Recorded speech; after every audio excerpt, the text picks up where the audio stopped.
Ipinag-utos ni Department of Social Welfare and Development Secretary Rex Gatchalian na dadagdagan pa ng 100,000 family food packs ang prepositioned items para sa mga apektado ng pag-aalboroto ng Bulkang Mayon sa Albay.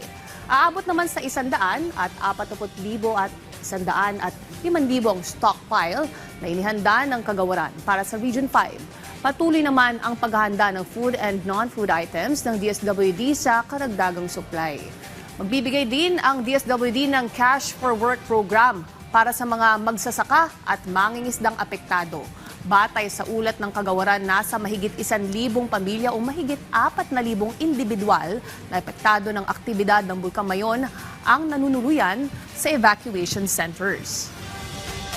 On the part of the DSWD, as I've earlier mentioned, we're ready to provide the necessary support to the local government units, and that's the commitment that our secretary has conveyed to the local chief executives na kung maging mas lumala, maging protracted yung epekto nitong pag-alburuto ng Mount Mayon ay nakahanda po kami na umalalay po sa kanila.